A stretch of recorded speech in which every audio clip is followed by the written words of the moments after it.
ولا قوة إلا بالله العلي العظيم. أعوذ بالله من الشيطان الرجيم. بسم الله الرحمن الرحيم. الحمد لله الذي لا يبلغ مدحته القائلون ولا يحصي نعماءه العادون ولا يؤدي حقه المجتهدون، الذي لا يدركه بعد الهمم ولا يناله غوث الفتن، الذي ليس لصفته حد محدود ولا نعت موجود ولا وقت معدود ولا أجل ممدود. ثم الصلاة والسلام التحية والإكرام على رسول الأنام، خير المبشرين والمنذرين، ملقب بطه وياسين، مولانا ومولى الثقلين جد الحسن والحسين أبي القاسم محمد وآلہ الطیبین الطاہرین المعصومین المظلومین المنتخبین الذین اذهب اللہ عنہم الرجس وطہرہم تطہیرا.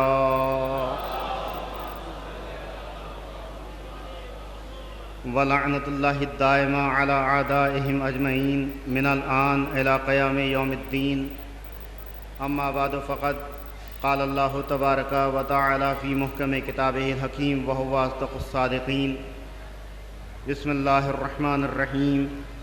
جاء الحق وزهق الباطل ان الباطل کان زہوقا. صلوات بر محمد وآلہ.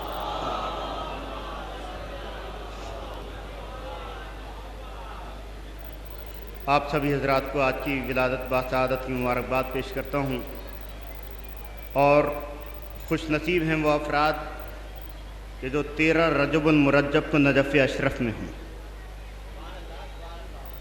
اور اسی انداز سے خوش نصیب ہیں وہ افراد کہ جو 13 رجب کو نجف اشرف نہیں پہنچ سکتے، کم سے کم نجف ہند جوگی پورہ میں ہیں.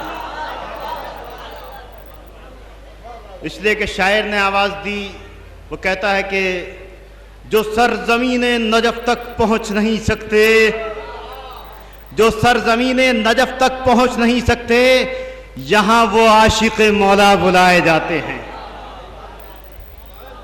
یہاں وہ عاشق مولا بلائے جاتے ہیں. یہ وہ مولا کے عاشق ہیں کہ جو سرزمین نجف تک نہیں پہنچ سکے، لیکن 13 رجب کو منانے کے لیے نجف ہند جوگی پورہ تشریف لے آئے.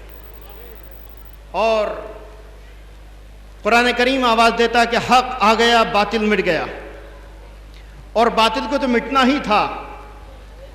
آج 13 رجب کو اگر حق کی بات نہ ہو تو پھر کس باطل کی بات کی جائے. قرآن کریم کے اعتبار سے میں نے اس آیہ ہدایہ کو عنوان سخر قرار دیا کہ پروردگار اس حق کا تذکرہ کر رہا ہے کہ جس کے لیے نبی نے بھی تصدیق فرمائی، اور اس انداز سے نبی نے تصدیق فرمائی. قرآن نے کہہ دیا کہ حق آ گیا. اب حق کون ہے؟ نبی سے معلوم کیا جائے کہ یا نبی اللہ حق کون ہے. تو نبی نے آواز دی، العلی مع الحق والحق مع العلی.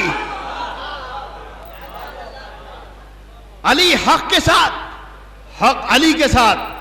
قسم خدا کی اگر حدیث یہیں پہ رک جاتی تو میں بھی نہ جانے کتنے افراد کی طرح سے مبہم ہو جاتا، مشکوک ہو جاتا.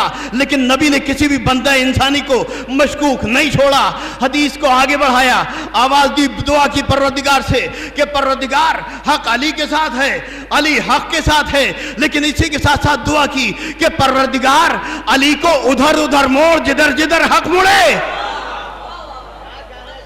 نہیں عزیزو، ایسے نہیں. ابھی آپ متوجہ نہیں ہوئے. حدیث میں یہ نہیں ہے، حدیث میں یہ جملہ نہیں کہا کہ علی کو ادھر موڑنا، نہیں، بلکہ یہ کہا کہ حق کو ادھر موڑنا جدھر جدھر علی مڑتے چلے جائے.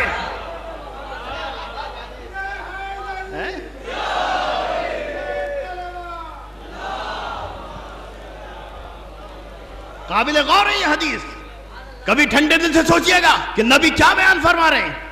دیکھیں کتنا بڑا رتبہ دیا ہے مولا کائنات کو نبی نے کہ علی حق کے ساتھ، حق علی کے ساتھ. لیکن اسی کے ساتھ ساتھ اگر یہ کہہ دیتے کہ پروردگار علی کو بھی ادھر کو موڑنا جہاں جہاں حق مڑے، اس کا مطلب یہ ہوتا کہ علی ادھر کو مڑتے ہیں جہاں حق مڑتا ہے، یعنی حق کے ساتھ ساتھ علی ہیں۔ لیکن نبی نے یہ نہیں کہا، بلکہ یہ کہہ کے بتا دیا کہ پروردگار جدھر کو علی مڑ جائے حق کو بھی ادھر موڑ دینا، یعنی بتانا یہ تھا کہ دنیا والوں یاد رکھو، جب حق علی کے پیچھے چلتا ہے، یعنی حق علی کے آگے نہیں آ سکتا، تو کوئی ایرا غیرہ علی کے سامنے کھڑے کیسے ہو سکتا؟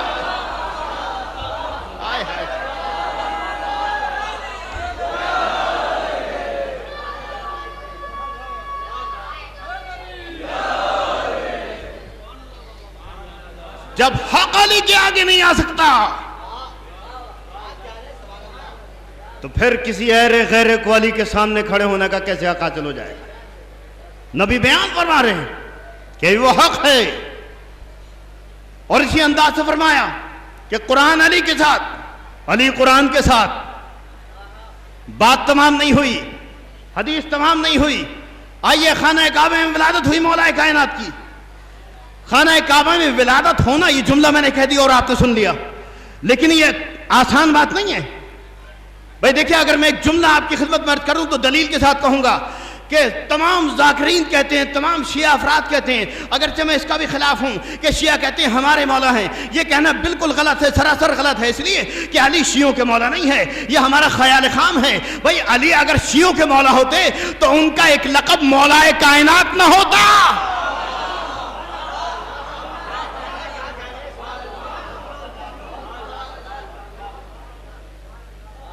علی شیعوں کے مولا نہیں ہے، وہ مولا کائنات ہیں۔ اب کوئی مانے تب بھی مولا، کوئی نہ مانے تب بھی مولا۔ اور دیکھیں پھر یہ بات کہیں سے کہیں تک پہنچتی چلی جائے گی۔ میں اپنے مختصر سے وقت میں بہت تیزی کے ساتھ اپنی منزل تک پہنچنا چاہتا ہوں، لیکن بات آ گئی تو اس جملوں کو کہے بغیر آگے نہیں بڑھوں گا۔ یہ دنیا کا بیجا الزام ہے، وہ یہ کہتی کہ شیعہ ہی علی کو مانتے ہیں، یا شیعہ ہی ہر وقت علی علی کرتے ہیں۔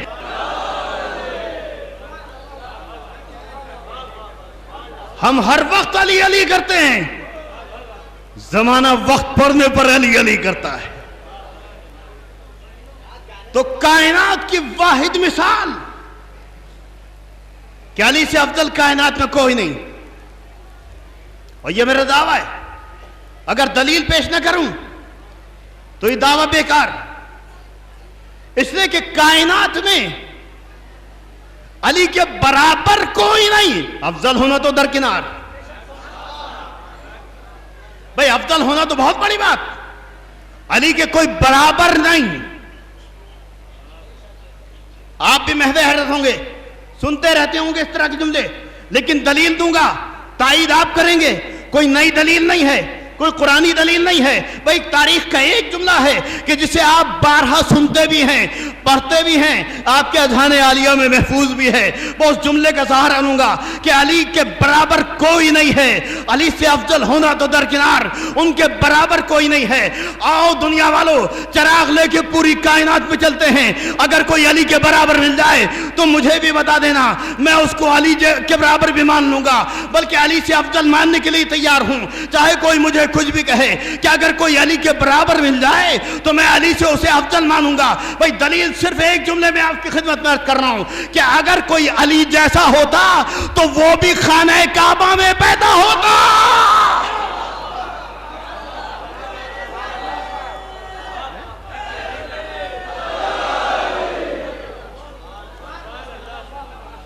کوئی ہوتا تو خانہ کعبہ میں پیدا ہوتا۔ خانہ کعبہ میں صرف ایک ذات کا پیدا ہونا اس بات کی دلیل ہے کہ نہ ان سے پہلے کوئی ان جیسا تھا، نہ قیامت تو کوئی ان جیسا پیدا ہوگا۔ بہت بڑی بات ہے خانہ کعبہ میں پیدا ہو جانا، یہ عام چیز نہیں ہے۔ نہ ان سے پہلے کسی کی ولادت ہوئی، نہ ان کے بعد قیامت تک کسی کی ولادت ممکن نہیں ہے۔ اور یہاں پر ایک علمی مسئلہ آپ کی خدمت میں عرض کر دوں کہ یہ فضائل کا باب بہت تفصیلی، لیکن آخر وجہ کیا ہے کہ مولا کائنات ہی خانہ کعبہ میں پیدا ہوئے۔ جو مولا کائنات ٹھنڈے دل سے سوچے گا. جناب عیسیٰ نبی معصوم, جناب مریم معصومہ, اور یہ بھی کیا حسن اتفاق ہے. ذرا غور کیجئے, ایک بات پھر ذہن میں آ گئی کہ پروردگار نے, آج ہم پہ اعتراض ہوتا ہے کہ آپ پنجتن کا اتنا تذکرہ کیوں کرتے ہیں؟ بھئی جگہ جگہ پنجتن کا تذکرہ ہوتا ہے, جگہ جگہ پنجتن کو مانا جاتا ہے, اور ہمارے علاوہ اہل سنت کے ہاں بھی بہت بڑے پیمانے پر پنجتن پاک کا احترام کیا جاتا ہے, مانا جاتا ہے. آخر یہ پنجتن کیوں؟ تو کوئی ایسا نہیں ہے کہ 14 معصومین سے پنجتن ہٹ کر ہے, نہیں, بلکہ اولون محمد واوسطون محمد واخرون محمد بل کلون محمد. پھر نبی کی حدیث صغیرنا و کبیرنا سواؤن, ہمارا چھوٹا ہمارا بڑا سب کے سب برابر ہیں. لیکن اس کے بعد بھی کبھی غور کیا کہ پنجتن کا تذکرہ اتنا کیوں کیا جاتا ہے؟ پنجتن کا ذکر آخر اتنا کیوں کیا جاتا ہے؟ وجہ صرف یہ ہے کہ پروردگار نے تاریخ دا مجمع ہے, ورنہ تاریخ اٹھا کر دیکھیے, پوری تفسیر اٹھا کے دیکھیے, قرآن میں دیکھیے, تفسیر میں دیکھیے. میں یہاں سے چیلنج کر رہا ہوں اس بات کو, ریکارڈنگ ہو رہی ہے, سی ڈی لے کے سنیے گا. تفسیر میں دیکھیے, قرآن میں دیکھیے, تاریخ میں دیکھیے کہ پروردگار کا نظام یہ تھا, پروردگار کا اصول یہ تھا کہ ایک وقت میں ایک گھر میں اگر ایک معصوم ہے, شوہر معصوم ہے, تو زوجہ غیر معصوم ہے. اگر زوجہ معصومہ ہے تو شوہر غیر معصوم ہے. جناب آدم معصوم تھے, زوجہ غیر معصوم تھی. نوح معصوم تھے, زوجہ غیر معصوم تھی. ابراہیم معصوم تھے, زوجہ غیر معصوم تھی. لوط معصوم تھے, زوجہ غیر معصوم تھی. یہ سلسلہ آگے بڑھتا چلا گیا. اب ایک جملہ تاریخ داں افراد کے لیے کہتا چلوں کہ ہم نے تو یہاں تک دیکھا کہ ایک وقت میں ایک گھر میں 2 معصوم جمع نہیں ہوئے. آدم معصوم, زوجہ غیر معصوم. نوح معصوم, زوجہ غیر معصوم. بلکہ یہاں تک دیکھا کہ اگر نبی معصوم ہے تو اس کی زوجہ غیر معصوم کیا مومنہ بھی نہ بن سکی. جناب نوح کی زوجہ, میں کہیں اور نہیں جا رہا, جناب نوح کی زوجہ سرکش نافرمان. جناب لوط کی زوجہ, جناب لوط پیغمبر معصوم نبی, زوجہ نافرمان. اب یہ سلسلہ اور کہاں تک پہنچتا ہے, وہاں تک مجھے نہیں جانا. تو ہم نے یہ دیکھا کہ اللہ نے ایک وقت میں ایک گھر میں ایک معصوم رکھا. اگر شوہر معصوم تو زوجہ غیر معصومہ, اگر زوجہ معصومہ تو شوہر غیر معصوم. جناب آدم معصوم, یہ سارا سلسلہ چلا. لیکن اب جو جناب مریم تک پہنچا تو جناب مریم معصومہ, اللہ نے شوہر ہی عطا نہیں کیا. اللہ نے جناب مریم کو شوہر عطا نہیں کیا. جناب عیسیٰ معصوم, انہیں زوجہ عطا نہیں کی. بھئی یہ سلسلہ چلتا گیا. لیکن قسم خدا کی, چراغ لے کے پوری کائنات میں دیکھتے چلے جائیے. اگر آدم سے لے کے خاتم تک, خاتم سے لے کے آج تک, اور آج سے لے کے قیامت تک کسی گھر پہ بھی نظر ڈالیں گے تو ایک معصوم ہے, دوسرا غیر معصوم ہے. بھئی یہ فضیلت بھی ملی تو پنجتن کو ملی, جہاں نبی بھی معصوم, علی بھی معصوم, فاطمہ بھی معصومہ, حسن بھی معصوم, حسین بھی معصوم.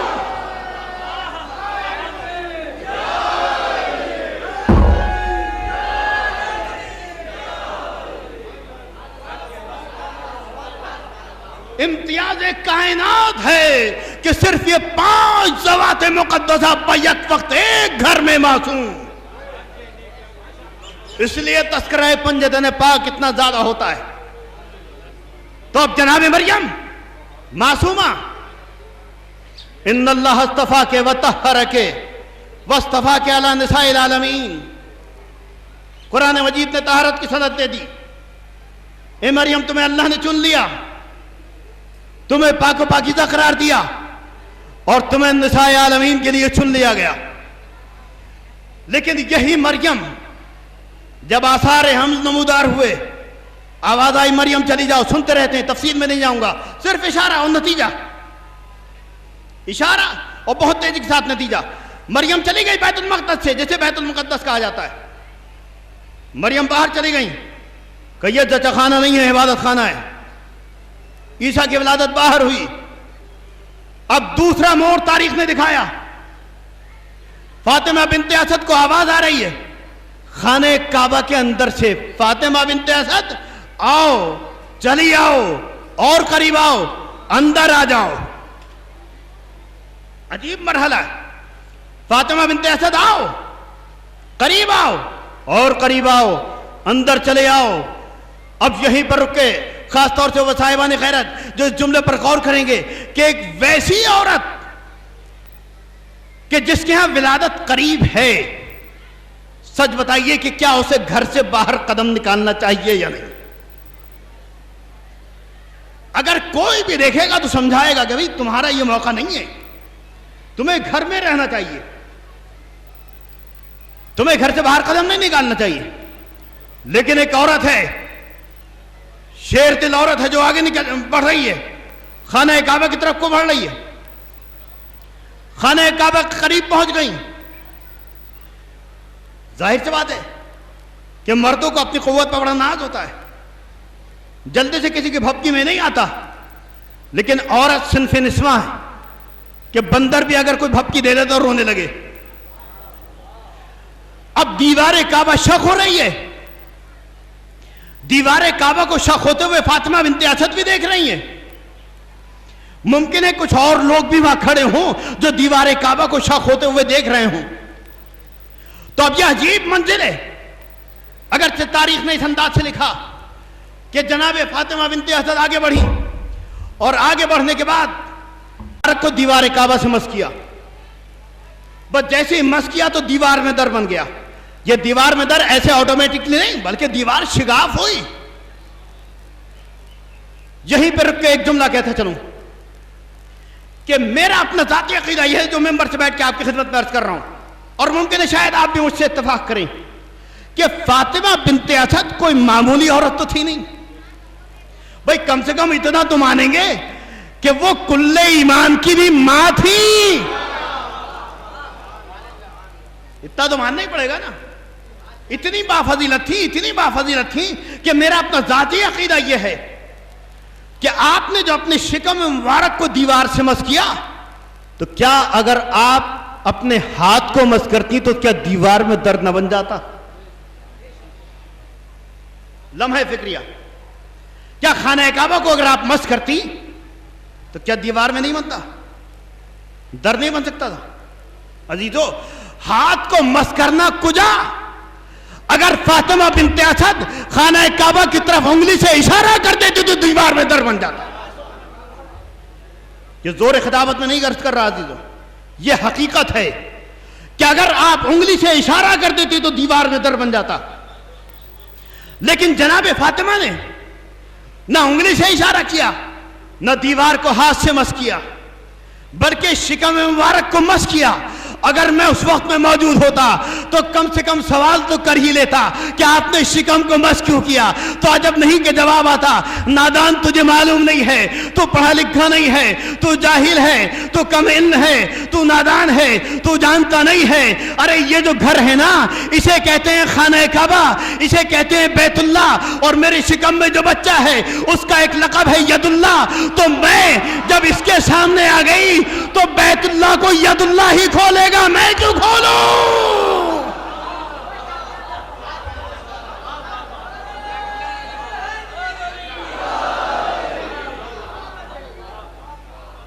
بیت اللہ کو ید اللہ ہی کھولے گا, میں کیوں ہاتھ لگاؤں؟ اب دیوار شق ہوئی, کوئی تو ہوگا دیکھنے والا, کسی نے تو کہا ہوگا اے عورت, کیا تم دیکھ نہیں رہی کہ دیوار شکافتہ ہو رہی ہے؟ اے عورت, کیا تمہیں معلوم نہیں کہ دیوار میں شگاف پیدا ہو رہا ہے؟ تم کیسی عورت ہو, آگے بڑھتی چلی جا رہی ہو, ارے پیچھے ہٹ جاؤ. بالفاظ دیگر شاید اس انداز سے بھی کہا ہوگا کہ ارے دیوار شگاف ہو رہی ہے, بھاگو, فرار اختیار کرو. تو عجب نہیں کہ فاطمہ بنت اسد نے آواز دی ہوگی, نادان, میری شکم میں جو بچہ پل رہا ہے اس کے جہاں بہت سے القاب ہیں, انہی میں ایک لقب ہے کرار. میں کرار کی ماں ہوں, فرار کی ماں نہیں ہوں.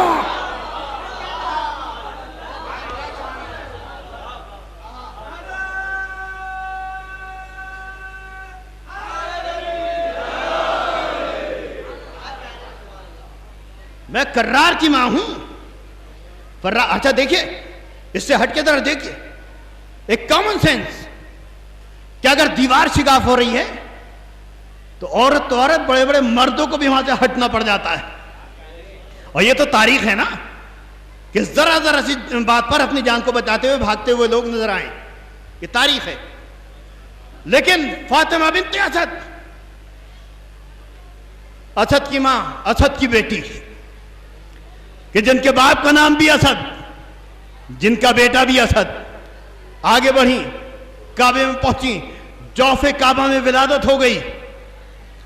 اب یہ بات سمجھ میں نہیں آئی کہ آخر مریم سے کیوں کہہ دیا گیا کہ چلی جاؤ، اور فاطمہ بنت اسد سے کیوں کہا گیا کہ آؤ. اور دیکھیں یہیں پر رک کے پھر ایک جملہ عرض کر دوں کہ جناب فاطمہ بنت اسد کے کانوں میں جو آواز آ رہی تھی، فاطمہ بنت اسد آ جاؤ، اور قریب آؤ، اندر آؤ، محققین نے لکھا کہ وہ آواز فاطمہ بنت اسد کو اتنی مانوس تھی کہ باوجود اس کے کہ دیوار میں شگاف پیدا ہو رہا تھا، اس کے بعد بھی اس آواز کے سہارے خانہ کعبہ کے اندر چلی گئی. اب یہ آواز کس کی آواز تھی؟ یہ آواز ایسی آواز تھی کہ جو فاطمہ بنت اسد کے لیے محرم تھی. یہ آواز ایسی آواز تھی کہ جس سے فاطمہ بنت اسد مانوس تھی. یہ آواز ایسی آواز تھی کہ جو آواز ہر صبح و شام، ہر پل، ہر لمحہ، ہر وقت، ہمہ وقت جناب فاطمہ بنت اسد کے گوش گزار ہوتی رہتی تھی. تو محققین نے لکھا کہ یہ آواز تو پروردگار کی تھی لیکن لہجہ ابو طالب کا تھا.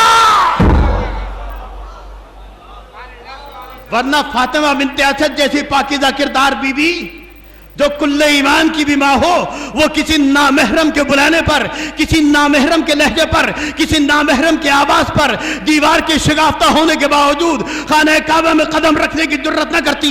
یہ خانہ کعبہ میں دیوار کے شگاف ہونے کے باوجود خانہ کعبہ کے اندر جانا خود اس بات کی دلیل ہے کہ فاطمہ بنت اسد اس آواز سے بھی مانوس تھی، اس آواز کو شناختہ بھی تھی، اس آواز کی جاننے والی بھی تھی. اسی لیے محققین نے لکھا کہ یہ آواز یہ پروردگار تھی جو ابو طالب کے لہجے میں فاطمہ بنت اسد کو سنائی جا رہی تھی. تو پھر مجھے کہنے دیجئے کہ تاریخ نے دو ہی جماعت ایسی لکھی کہ جن کے لہجے کو اللہ نے اختیار کیا، یا ابو طالب کا لہجہ کعبے میں اختیار کیا، یا علی ابن ابی طالب کا لہجہ معراج پہ اختیار.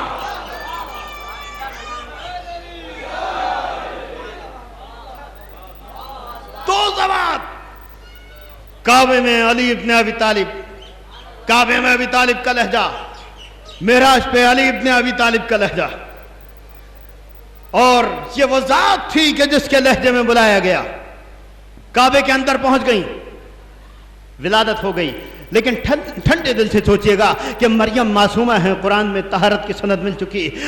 قرآن کریم طہارت کی سند دے رہا ہے، ان اللہ اصطفیٰ کے وطہر کے واصطفیٰ کے علی نساء العالمین. جناب عیسیٰ جو روح اللہ تھے، معصوم تھے، نبی تھے، اس کے باوجود ان کی ولادت بیت المقدس میں نہ ہو سکی. آخر یہ وجہ کیا تھی؟ تو عزیزو، چونکہ پروردگار کی دوربین نگاہیں قیامت تک کا مشاہدہ کر رہی تھیں. پروردگار جانتا تھا، ایک فلسفہ آپ کی خدمت پیش کر رہا ہوں، چونکہ پروردگار جانتا تھا کہ عیسیٰ وہ ذات ہے کہ جو میرا نبی ہے، جسے میں روح اللہ قرار دوں گا، جسے میں عبداللہ قرار دوں گا.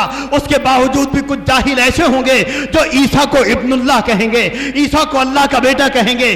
اس لیے پروردگار نے کہا کہ اچھا اگر عیسیٰ کی ولادت بیت المقدس میں ہو گئی تو ان کہنے والوں کو اور ثبوت مل جائے گا کہ دیکھا عیسیٰ اللہ کے بیٹے ہیں، اسی لیے اللہ کے گھر میں پیدا ہوئے. غور کر رہے ہیں؟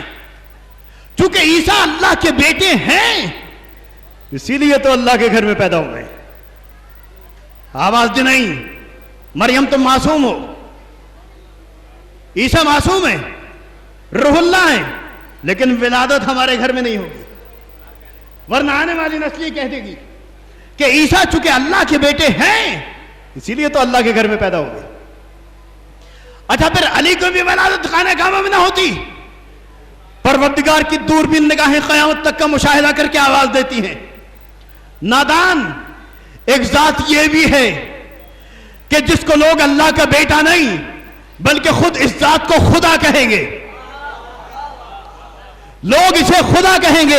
اگر اس ذات کی ولادت ابو طالب کے گھر ہو جائے, اگر اس ذات کی ولادت رسول اللہ کے گھر ہو جائے, اگر اس ذات کی ولادت کسی عام گھرانے میں ہو جاتی تو اس کی ولادت مبہم رہتی, اس کی ولادت مشہور نہ ہوتی. ہم نے خانہ کعبہ میں اس ذات کو پیدا کر کے اس کی ولادت کو اتنا مشہور کر دیا کہ تاکہ قیامت تک کے لوگ سمجھ سکیں کہ علی کعبے میں پیدا ہوئے ہیں, علی کعبے میں پیدا ہوئے ہیں, علی کعبے میں پیدا ہوئے ہیں. جب یہ ولادت مشہور ہو جائے گی تو اب جو علی کو خدا کہے گا وہ منہ کی کھائے گا, اس لیے کہ جب سنے گا کہ علی کعبے میں پیدا ہوا تو وہ سوچے گا کہ جو پیدا کرتا ہے وہ خدا ہوتا ہے, جو پیدا ہوتا ہے وہ خدا نہیں ہوتا.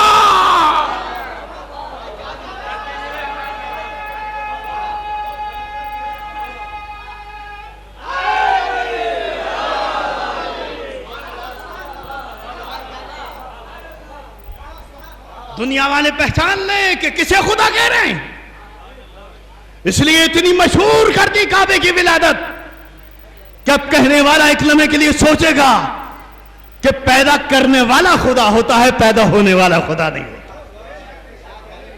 اگر خانہ کعبہ کے علاوہ کسی اور جگہ علی کی ولادت ہو جاتی تو کسی کے منہ سے زبان کو کھینچا نہیں جا سکتا تھا, کسی کو سمجھایا نہیں جا سکتا تھا.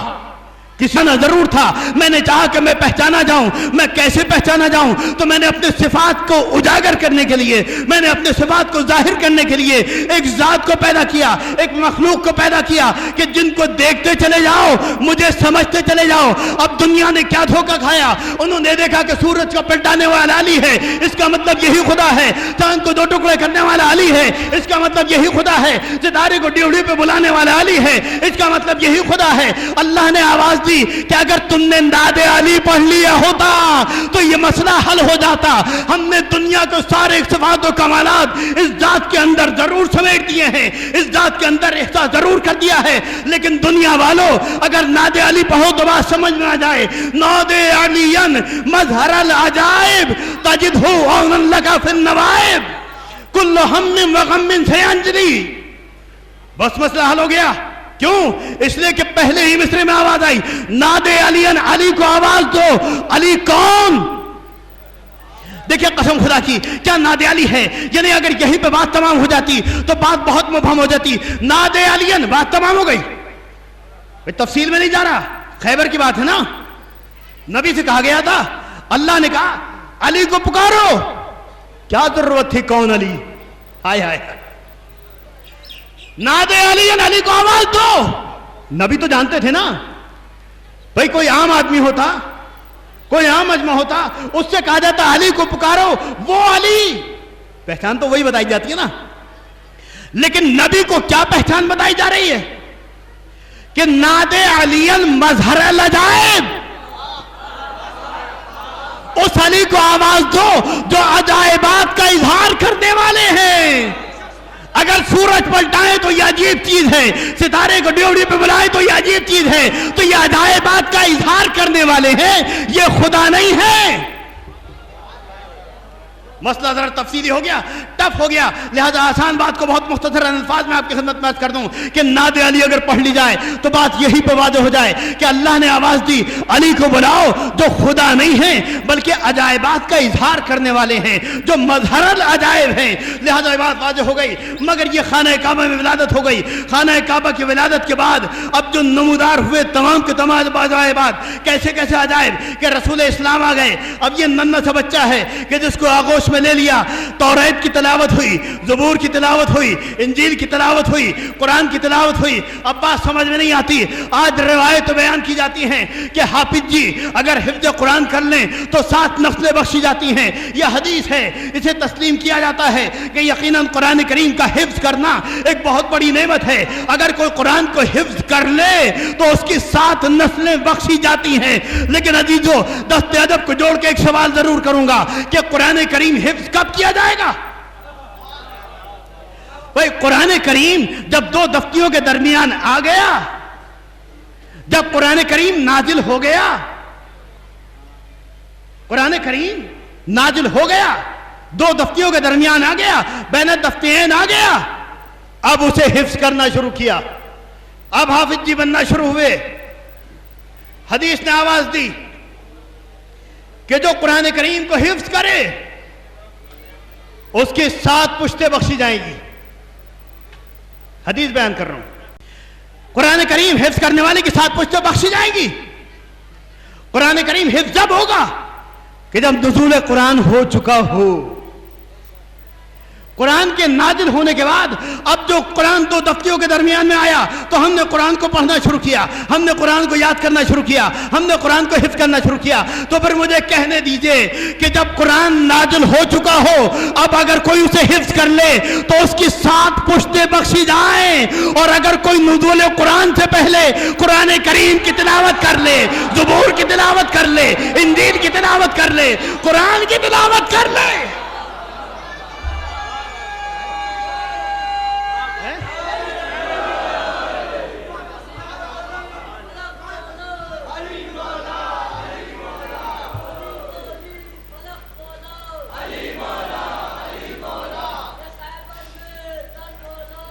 علی مولا علی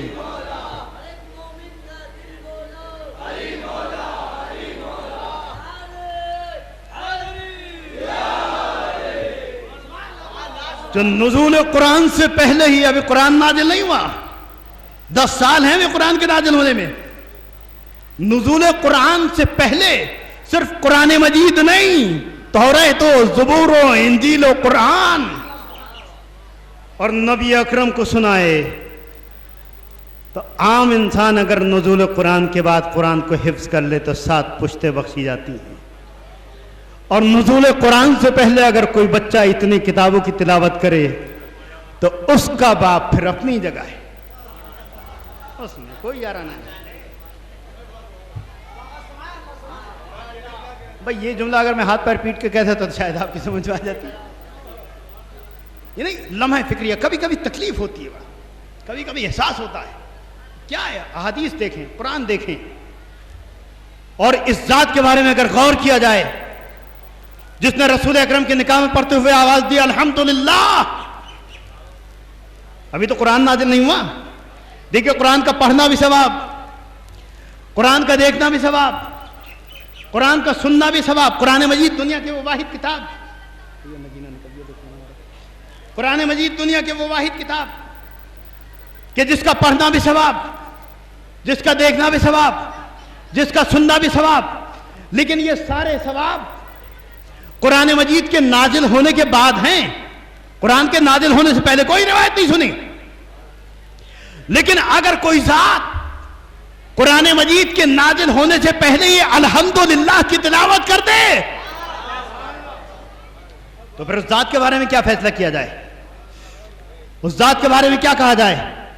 سوائے ان جملوں کی قسم خدا کی اور کوئی جملہ کائنات میں نہیں ملتا کہ ابو طالب کے دہن سے ان جملوں کا نکلنا تھا الحمدللہ اللہ کو اتنے پسند آئے کہ جزو قرآن بھی بنا دیا, جزو سورہ قرآن بھی بنا دیا.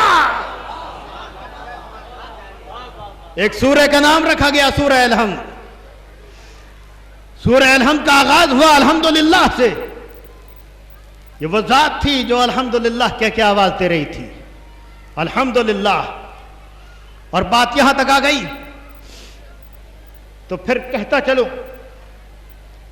کہ الحمدللہ کہنے والے پہ لاکھوں سلام کہ جس نے نزول قرآن سے پہلے الحمدللہ کہا. اور وہ الحمدللہ آج سرنامہ کلام بن گیا. قرآن کریم کے پہلے سورہ کا جز ہو گیا, قرآن مجید کے سورہ کا نام ہو گیا. اور نکاح پڑھایا تو کتنا معتبر, کتنا محکم کہ پوری تاریخ رسول, پوری سیرت رسول, پوری حیات رسول دیکھ لیجئے, کہیں پر بھی رسول اسلام جناب خدیجہ سے ناراض نہیں ہوئے. چیلنج کر رہا ہوں, تاریخ کسی موڑ پہ دیکھیے, دیگر ازواج کا میں ذکر نہیں کر رہا, کس سے کتنا ناراض ہوئے, کس کو کتنا پنش کیا, کس کو کتنے سختی کی, لیکن جناب خدیجہ, ایک لفظ خدیجہ ایسا ہے کہ اگر میں خدیجہ بولتا رہا ہوں تو بہت زیادہ تفصیل ہو جائے گی. صرف واحد بیوی خدیجہ وہ تھی پہلی اور آخری بیوی وہ تھی کہ جناب خدیجہ ایک واحد بیوی وہ تھی کہ جن سے رسول پوری زندگی نہ کبھی ناراض ہوئے, نہ کبھی ان سے کوئی شکوہ کیا. تو میں تو یہ سمجھتا ہوں آج کے اس دور حاضر کا مطالعہ کرنے کے بعد میں تو یہ سمجھتا ہوں کہ شاید اس میں جناب رسول اسلام کی فضیلت کے ساتھ ساتھ کچھ فضیلت جناب ابو طالب کی بھی ہوگی کہ ابو طالب نے اتنا مضبوط نکاح پڑھ دیا تھا. نہیں پھر مجھے کہنے کے لیے آپ نے مجبور کر دیا. ابھی دیکھیے الیکٹرانک میڈیا پرنٹ میڈیا نے بہت زیادہ نشر کیا اور آئے دن نشر ہوتے رہتے ہیں جملے, بہت زیادہ نشر ہوا, آئے دن ہوتے رہتے ہیں. ایام ادا جائیں آپ سن لیجئے, ادھر نہ جانا پابندی عائد ہونے لگی, یہ نہ دیکھنا وہ نہ دیکھنا. ارے بھئی کیا حرج ہے, دنیا میں ہر چیز دکھائی دیتی ہے. اچھا دنیا میں انسان کیا نہیں دیکھ رہا؟ آج نیٹ نے انسان کو اتنا برباد کر دیا کہ جو دنیا میں انسان نے کبھی کچھ نہ دیکھا تھا وہ نیٹ پہ دیکھ لے, اور دیکھ رہے ہیں. نیٹ نے انسان کو بڑا تباہ کر دیا, برباد کر دیا. لیکن کہیں سے کوئی آواز نہیں آتی کہ صاحب فلاں چیز مت دیکھو, یہ مت دیکھو, وہ مت دیکھو. اچھا سڑک پہ نکل جائیے آپ, دلی, بمبئی میں, حیدرآباد میں, کیلکٹے میں, دبئی, امریکہ چلے جائیے, وہاں پر کیا چیز نہیں دیکھی جاتی. لیکن کوئی لفظ کہیں سے کہیں تک, کوئی جملہ کہیں سے کہیں تک سننے کو نہیں آتا کہ فلاں چیز مت دیکھو. اور اگر سننے بھی آتا تو صرف یہیں تک محدود کہ فلاں بات مت کرو, فلاں چیز مت دیکھو. اس کا ری ایکشن کیا ہے, اس کا رزلٹ کیا ہے, اس کا نتیجہ کیا ہے, یہ بھی بیان نہیں ہوتا. لیکن جب ایام اعزا آتے ہیں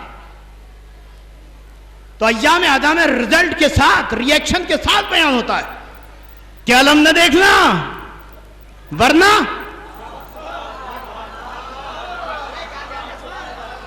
تابوت نہ دیکھنا. اچھا بھائی نہیں دیکھنا, اگر ہم نے دیکھ لیا تو کیا ہے؟ انہوں نے کہا نہیں ورنہ این غین. تازیہ نہ دیکھنا, تازیہ نہ دیکھنا ورنہ این غین. یہ مت کرنا ورنہ ری ایکشن, وہ مت کرنا ورنہ ری ایکشن. اور ان تمام باتیں کہ کنٹروورسی والی بات میں نہیں کرنا چاہتا, یہ چونکہ اختلافی بات ہو گئی, آئیے چھوڑیے اسی بات کو, چھوڑیے اندرون خانہ بات کر رہا ہوں.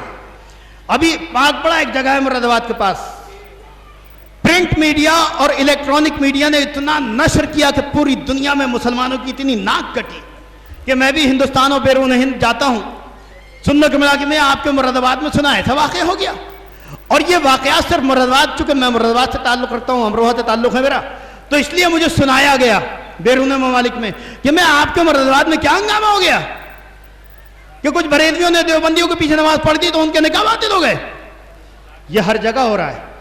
بریلوی اگر دیوبندیوں کے پیچھے نماز پڑھ رہے ہیں ان کا نکاح باطل, دیوبندی اگر بریلوی کے پیچھے نماز پڑھ رہے ہیں ان کا نکاح باطل. ارے بھائی کیا ہو گیا؟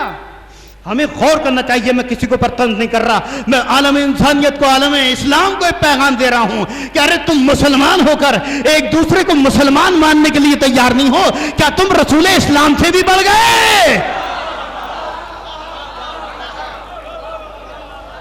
بڑا رونا آتا ہے, بڑی تکلیف ہوتی ہے, بڑا افسوس ہوتا ہے ملت مسلمہ کے اس کردار کے اوپر.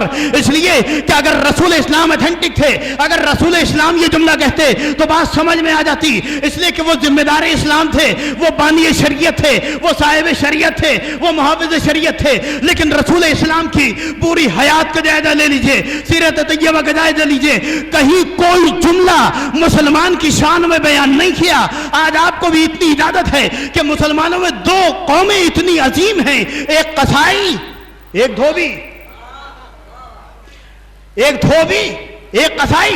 دیکھیں شیعوں میں تو کوئی قصائی نہیں ہوتا نا, سب اہل سنت میں ہوتے ہیں. لیکن مجھے بتا دیجیے کبھی کوئی شیعہ سنی کے ہاں جانے کے بعد, قصائی کے ہاں جانے کے بعد اس سے یہ پوچھتا ہے کہ بھائی آپ نے اس کو وقت جگہ قبلہ رخ کر لیا تھا, اللہ کا نام لے لیا تھا یا نہیں؟ مسلمان, عظمت مسلمان. رسول اسلام نے کہا کہ آنکھ بند کر کے لے لو اگر مسلمان ہے. اس سے یہ نہ پوچھو کہ تم نے وقت جب اس کو قبلہ رخ کیا یا نہیں, تم نے وقت جب اس پر بسم اللہ پڑھی یا نہیں. نہیں, اگر مسلمان ہے, عبدالسلام کے ہاں سے لے رہے ہو, محمد احمد کے ہاں سے لے رہے ہو, فقیرہ کے ہاں سے لے رہے ہو, جمعہ کے ہاں سے لے رہے ہو, جاؤ آنکھ بند کر کے اس کے ہاں سے گوشت لے آؤ, اس لیے کہ وہ مسلمان ہے. دھوبی کبھی یہ ہم سے نہیں کہا گیا کہ جاؤ اس سے جانے کے بعد معلوم کرو کہ تم نے ہمارا جو کپڑا تھا اسے 3 بار پاک کیا یا نہیں، قاعدے سے دھویا یا نہیں، صحیح انداز سے پاک کیا تھا یا نہیں؟ نہیں.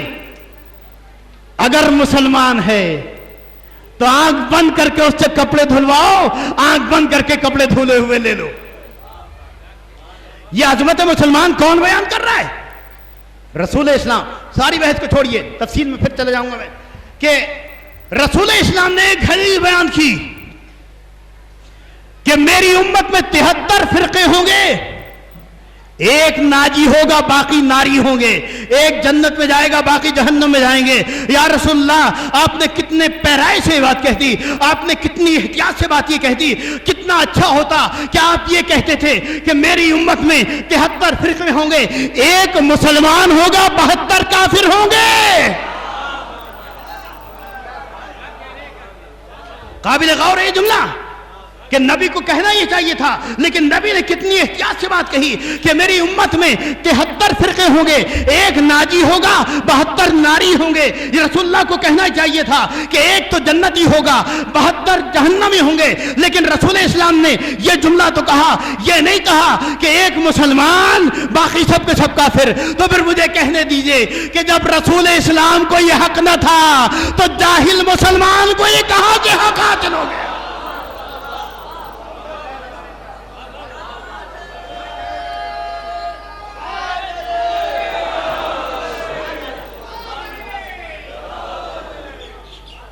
تکلیف دے بات کہ ایک فرقہ دوسرے فرقوں کو کنڈم کر رہا ہے، نکار رہا ہے. نہیں. اچھا آپ کون؟ کہ ہم اصلی مسلمان، ہم ہیں اصلی مسلمان. انہوں نے کہا جی حضور آپ بولے یہ سب کافر. خدا کا خوف نہیں، ذرا سا احساس نہیں کہ حضور جناب وہ کیسے؟ بولے وہ بھی کافر. اچھا یہ؟ بولے یہ بھی کافر. اچھا حضور ہم مسلمان، ہم اصلی مسلمان.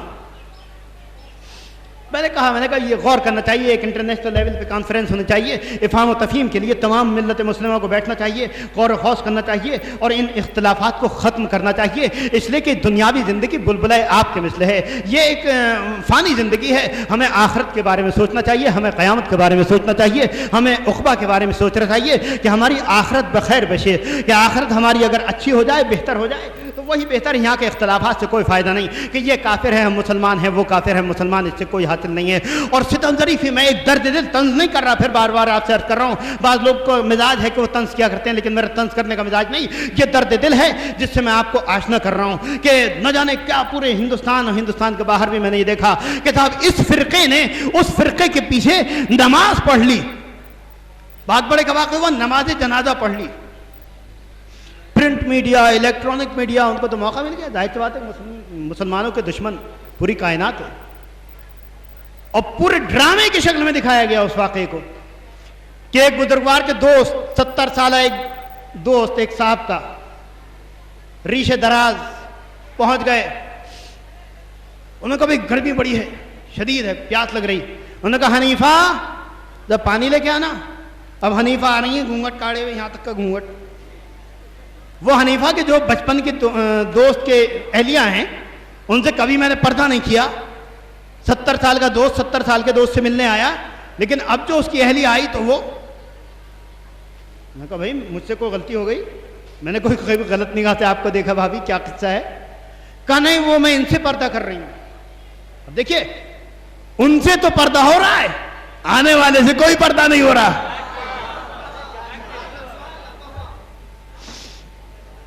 کہا یہ تو تمہارے شوہر؟ کہا نہیں نکاح باطل ہو گیا، یہ ٹیلی ویژن پہ دکھایا جا رہا ہے، اخبارات میں نشر کیا جا رہا ہے. دیکھ کر رونا آیا، کیا ہو گیا؟ ارے کیوں نکاح کیسے باطل ہو گیا؟ تمہارے تو بچے بڑے بڑے ہو گئے، تمہارے تو پوتی پوتا ہیں اور نواسی، کیا قصہ ہے؟ نکاح کیوں باطل ہو گیا؟ کہا جی وہ یہ اصل میں وہ ہوا تو یہ ہوا. انہوں نے کہا نہیں بات بتاؤ صاحب کیا ہے؟ کہیں انہوں نے نماز جنازہ پڑھ لی ان کے پیچھے. اوہ نماز جنازہ پڑھ لی تو نکاح باطل ہو گیا. اب میں ایک مشورہ دیتا چلوں کہ یہ نکاح کچے دھاگوں سے کیوں باندھا جاتا ہے؟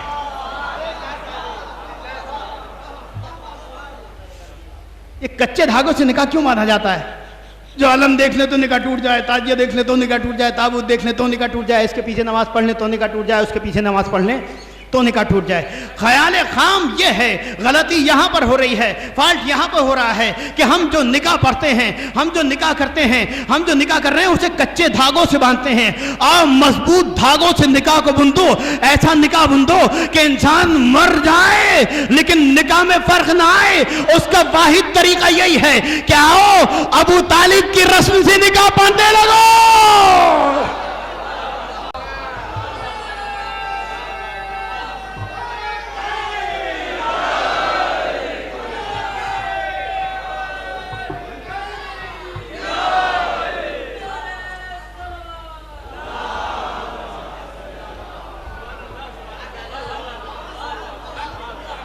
کچے دھاگوں سے نگاہ باندھ رہے، آؤ اس کی سیرت پر نگاہ کرو کہ جس کا پڑھا ہوا نکاح اتنا مضبوط نکاح ہوتا ہے کہ پھر توڑے نہیں ٹوٹتا۔ اور پھر ایک جملہ کہتا چلوں کہ ایک مرتبہ آزما کے دیکھو، آزما کے نہ دیکھو تو کم سے کم آ کے دیکھو کہ جو ان کی سیرت پر چل کر نکاح کرتے ہیں وہ علم کو دیکھتے ہی نہیں بلکہ علم کو اٹھاتے بھی ہیں، تازیے کو اٹھاتے بھی ہیں، تابوت کو اٹھاتے بھی ہیں، لیکن نہ نکاح میں کوئی فرق ہوتا ہے نہ کوئی شادی میں فرق ہوتا ہے۔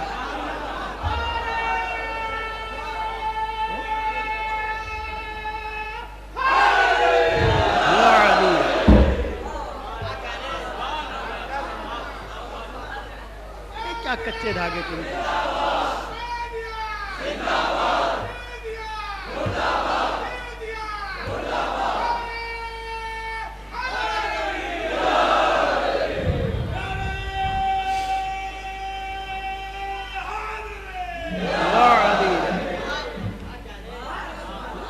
آؤ دیکھو مزاج انسانی کو پہچاننے کی کوشش، دنیا میں زندگی گزارنے کی شناخت پیدا کر۔ اس سے کوئی فائدہ نہیں کہ دنیا میں اتنی ٹینشن لے کے انسان زندگی گزار رہا ہے، اتنے احتیاط سے قدم رکھا ہے کہ پل صراط سے پہلے ہی دنیا کو پل صراط بنائے چل رہا ہے۔ آزادی کے ساتھ زندگی گزارو، اسلام کے اصول پر محکم قدم رکھتے ہوئے زندگی گزارو، اس لیے کہ وہ ذات ہے کہ جس کے بیٹے کی ولادت جوف کعبہ میں ہوئی، اور عین کعبے میں پیدا ہونا کائنات کے لیے ایک مثال تھی کہ یہ ولادت صرف ولادت نہیں ہے بلکہ کائنات کے لیے ایک پیغام ہے۔ اور اگر خانہ کعبہ میں صرف ولادت ہو جاتی، در نہ بنتا، تب بھی ایک بہت بڑی بات تھی۔ لیکن پھر ایک جملہ عرض کرتا چلوں، یہ حقائق ہیں، یہ زور خداوت نہیں ہے عزیزو، حقائق ممبر سے بیٹھ کے کوئی غلو یا کوئی مبالغہ آ رہی نہیں کہ خانہ کعبہ میں پیدا ہو جانی، لوگ ترستے رہے بہت زیادہ، کاش ہم دوبارہ سے پیدا ہو جائیں، کاش ہماری پھر سے ولادت ہو جائے، چونکہ ناممکن بات تھی اس لیے پاسبل تو ہوا ہی نہیں، ورنہ کوشش بڑی رہی ہر فضیلت کے اعتبار سے، ہر اعتبار سے۔ اب اگر ان کی ولادت بغیر در بنے جوف کعبہ میں، یعنی عام در سے جاتے، عام در سے ان کے والدہ جاتی ہیں اور جوف کعبہ میں ولادت ہوتی، تب بھی قیامت تک کے لیے بہت بڑی فضیلت تھی، بہت بڑی بات تھی۔ میں نے اتنی بڑی بات آپ کی خدمت میں عرض کر دی، آئیے اب اس کے برعکس کہہ رہا ہوں، بالکل یعنی تصور ہو ہی نہیں سکتا کہ اتنی بڑی فضیلت، در بننا تو بہت بڑی بات، اگر بغیر در بنے عام در سے فاطمہ بنت اسد جاتی ہیں، جوف کعبہ میں ولادت ہوتی، تو قیامت تک کے لیے اس سے بڑی کوئی فضیلت کسی کے لیے نہیں ہو سکتی۔ لیکن آئیے اب میں کہتا ہوں کہ مولا کائنات کے لیے کوئی فضیلت تھی نہیں، خانہ کعبہ میں پیدا ہونا، در بننے کے بعد بھی آپ لوگ محو حیرت ہو گئے کہ انہیں کیا ہو گیا، ابھی تک صحیح پڑھ رہے تھے، لیکن پریشان نہ ہو عزیزو، اگلا جملہ تھا کہ خانہ کعبہ میں پیدا ہونا در بننے کے باوجود بھی علی کے لیے فضیلت نہیں تھی۔ عزیزو، یہ خانہ کعبہ کی پیدائش علی کے لیے فضیلت نہیں ہے، یہ تو کعبے کی فضیلت ہے کہ علی جیسا طیب و طاہر کعبے میں پیدا ہو رہا ہے، علی جیسا طیب و طاہر خانہ کعبہ میں پیدا ہو رہا ہے، اس لیے کہ آئے تطہیر کا وارث، اور حیات اور آگے بڑھی ہجرت ہو گئی, مکے سے مدینے آ گئے, کعبہ تو مکے میں ہے نا, ہم مدینے آ گئے, نبی کو اشتیاق بڑھا کعبے کا, تاریخ داں افراد جانتے ہیں. اب تک دیدار کی حسرت بڑھی, کفار مکہ کی طرف سے اجازت نہیں, صلح حدیبیہ بہت بعد میں ہوئی, کفار کے خوف سے مکے جا نہیں سکتے, کیا کیا جائے؟ نتیجہ یہ ہوا کہ اشتیاق کعبہ میں کعبے کی شبیہ بنا ڈالی, جسے مسجد نبوی کہا جاتا ہے. یہ مسجد نبوی صرف اس لیے بنی کہ کعبے کا اشتیاق نبی کو بہت زیادہ, اب کعبے تو جا نہیں سکتے, مکہ جا نہیں سکتے, کفار کا بھی خوف ہے, لہذا مسجد نبوی کی تعمیر مدینے میں ہو گئی. اب جب مدینے میں تعمیر ہوئی تو جتنے بھی چاہنے والے تھے, جتنے بھی آپ کے اصحاب تھے, بالکل یہی کنڈیشن تھی, سیم جیسے آپ لوگ یہاں بیٹھے نا, تقریباً رہنے کے لیے ایسی سمجھ لیجئے کہ اطراف میں اصحاب کے مکان, مسجد کیا تھی, انہوں نے گھر بنا لیا تھا. جیسے یہاں پہ آزا خانے کو بھی, اس کو ہال کو بھی بعض لوگوں نے گھر بنا رکھا نا, کچھ لوگ لیٹے ہیں, کچھ لوگ آرام کر رہے ہیں, کچھ لوگ کھانا پکا رہے ہیں, کچھ لوگ تفریح کر رہے ہیں, جبکہ احترام مجلس, احترام تقریر ہونا چاہیے. اگر ہم میں اگر یہ شعور نہ ہو تو بڑی بے غیرتی کی بات ہے. بہرحال طنز کرنے کا عادی نہیں, لیکن ان کا بھی طریقہ یہی تھا کہ بیچ میں مسجد, اطراف میں تمام اصحاب کے مکانات. اب حکم آیا کہ یا نبی اللہ, اپنے اور جو تم میں سے ہو اس کے علاوہ سب کے دروازے بند کر دیجئے, کوئی اجازت نہیں ہے. تمام اس کو گھر بنا رکھا ہے ان لوگوں نے, کوئی نہیں, یہ عبادت خانہ ہے, مسجد ہے, یہ سب کے دروازے بند کر دیجئے. نبی نے دروازے بند کرنے کا آرڈر جاری کر دیا کہ سب اپنے دروازے بند کر لیں. اب سب نے دروازے تو بند کرنے کی کوشش کی, پھر کوئی پہنچا کہ یا رسول اللہ, یہ ہیل حجت تو بہت ہوتی تھی, بحث بہت ہوتی تھی. پوری تفصیل ہے, تواریخ میں بڑی تفصیل سے اس واقعے کو لکھا ہے کہ کس کس طرح سے بحث کی نبی سے, کس کس طرح سے حجت. اب وہ دروازے بھی بند کر رہے ہیں, دیکھ رہے ہیں کہ یہ کیوں نہیں بند کر رہا. انہوں نے کہا یا نبی اللہ, آپ مجھ سے تو کہہ رہے ہیں, فلاں سے نہیں کہہ رہے, اس نے بھی تو بند نہیں کیا. اس سے کہا بھی تم دروازہ بند نہیں کر رہے. انہوں نے کہا یا نبی اللہ, آپ کو میں ہی دکھائی دے رہا ہوں, دیکھیے اتنے لوگ ہیں, آپ کسی سے بھی نہیں کہہ رہے. اور مسجد ہے, اچھی بات ہے, جب دل چاہتا آ جاتے ہیں, جب دل چاہتا چلے جاتے ہیں. انہوں نے کہا نہیں, یہ مسجد ہے, عبادت خانہ ہے, دروازے بند کیجئے. کہا آپ نے فلاں سے نہیں کہا, فلاں سے نہیں کہا. انہوں نے کہا سب سے کہہ دیا, بند کر دو دروازے. سختی کے ساتھ حکم آ گیا, سب دروازے بند کر دو جلدی سے. اب دروازے بند کرنے کی نوبت آ گئی. پھر یہ یا نبی اللہ, ان کا دروازہ بند کیوں نہیں؟ عجیب مشکل ہے. ارے بھائی, ان کا دروازہ بند نہیں ہے, میرا ہیڈیک ہے. آپ سے آپ کو کہہ دیا کہ آپ دروازہ بند کرو اپنا, تو بند کرنا تو بند کرنا ہے.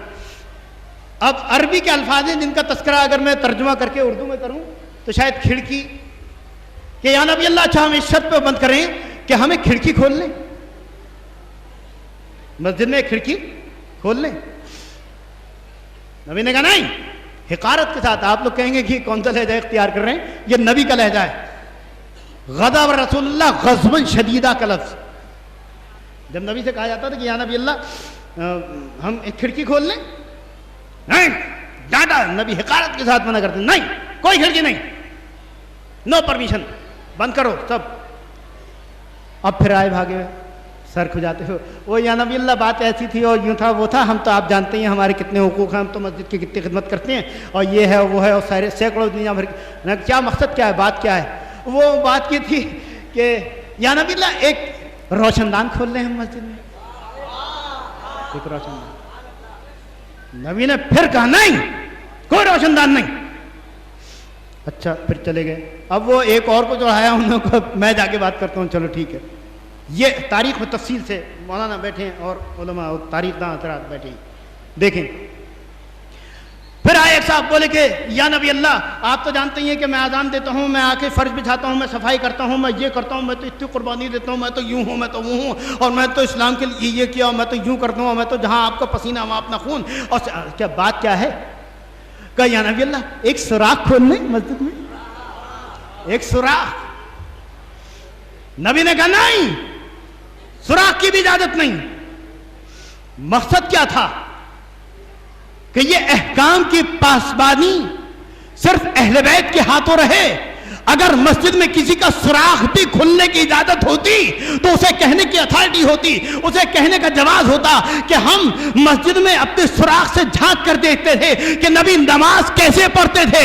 اس لیے نبی نے سوراخ کی بھی اجازت نہیں دی کہ اگر تمہیں نماز معلوم کرنی ہے تو اہل بیت سے معلوم کرو, روزہ معلوم کرنا ہے تو اہل بیت سے معلوم کرو.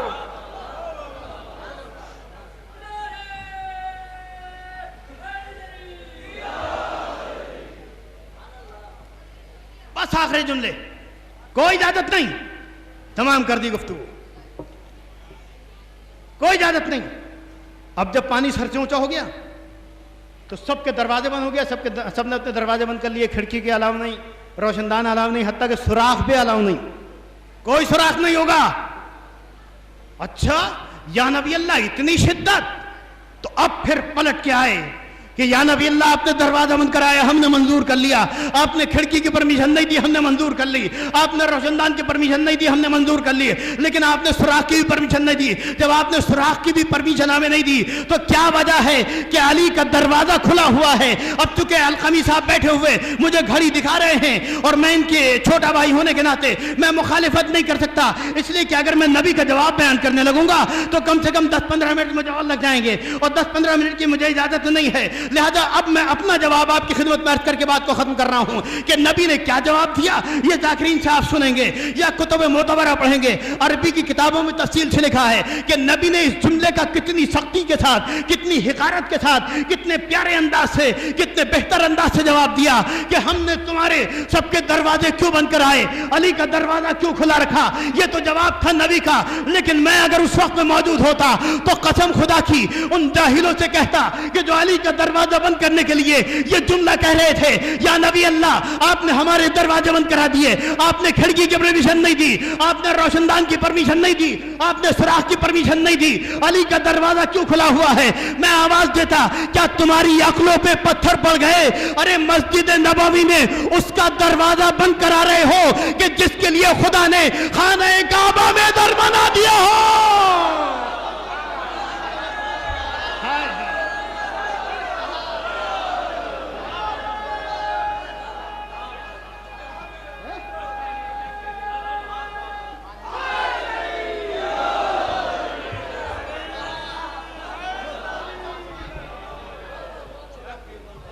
خانہ کعبہ میں خدا نے جس کے لیے در بنا دیا ہو, مسجد نبوی اس کے لیے دروازہ بند کروانے کی مانگ کر رہے ہو. آخر تمہیں کیا ہو گیا؟ ارے یہ ذات صرف ذات نہیں ہے بلکہ یہ ماہ اسلام ہے, یہ ملجائے اسلام ہے, یہ عزت اسلام ہے, یہ ماوائے اسلام وہ ہے کہ جس کی ذات سے اسلام کو اتنا بڑا سہارا ہے, کہ جس کی ذات سے اسلام کو اتنا بڑا سہارا ہے کہ نبی جانتے ہیں کہ یا میرا دروازہ کھلے گا یا جو مجھ سے ہوگا اس کا دروازہ کھلے گا. ساری دنیا دیکھتے رہی, لیکن مسجد نبوی میں بادل نخواستہ سب کو دروازے بند کرنے پڑے. بس ایک ذات تھی جسے مولا کائنات کہا جاتا ہے. ایک شاعر کا شعر عرض کر کے اپنی بات کو ختم کروں گا کہ میں نے آپ کی خدمت میں اوائل گفتگو میں عرض کیا کہ علی صرف ہمارے مولا نہیں ہیں, یہ کائنات کے مولا ہیں. دلیل یہ ہے کہ ان کے جہاں بہت سے القاب ہیں وہاں ایک لقب مولا کائنات ہے. بھائی کوئی مانے گا تو اپنا فائدہ ہے, کوئی نہیں مانے گا تو اس کا اپنا نقصان ہے. جو مانے گا وہ آخرت میں بھی فیض یاب ہوگا, دنیا میں بھی فیض حاصل کرے گا. جو نہیں مانے گا وہ دنیا میں بھی نقصان اٹھائے گا, آخرت میں بھی نقصان اٹھائے گا. لیکن شاعر کہتا ہے کہ تو نے اسے مولا کائنات کہا. شاعر نے کہا کہ علی کو کیسے میں مولا کائنات کہوں. بھئی علی تو شیعوں کے مولا ہے نا, وہ کہتے ہیں کہ علی کو کیسے میں مولا کائنات کہوں, علی کا نام بڑا کائنات چھوٹی ہے. کائنات چھوٹی ہے, کائنات چھوٹی ہے, کائنات چھوٹی ہے. علی کا نام بڑا, کائنات چھوٹی ہے. اسی بڑے نام والے علی کے تصدق میں, اس علی کی ولادت کی تاریخ میں پروردگار سے دست بدعا ہوں کہ پروردگار ہماری پریشانی کو دور فرما. جو نجف اشرف نہیں جا سکے اور نجف ہند جوگی پورہ آئے ہیں, ان کی زیارت کو قبول فرما, ان کی دلی حاجات اور شرعی حاجات کو قبول فرما. جب وہ تیرے نجف ہند آئے ہیں تو انہیں نجف اشرف بھی جانا نصیب فرما، تمام اتباعت عالیات کی زیارت نصیب فرما۔ پروردگار ہمیں مقصد دین صحیح طرح سے سمجھنے اور صحیح طرح سے اس پہ عمل پیرا ہونے کی توفیق عطا فرما، تمام اتباعت عالیات کی زیارت نصیب فرما۔ پھر دوبارہ عرض کروں گا کہ معبود وہ افراد جو اس شدید گرمی میں 13 رجب منانے کے لیے درگاہ عالیہ نجف ہند آئے ہیں، ان کی دلی شرعی حاجات کو قبول فرما۔ بانیان مجالس، سامعین مجالس اور ان تمام افراد کی پریشانیوں کو دور فرما۔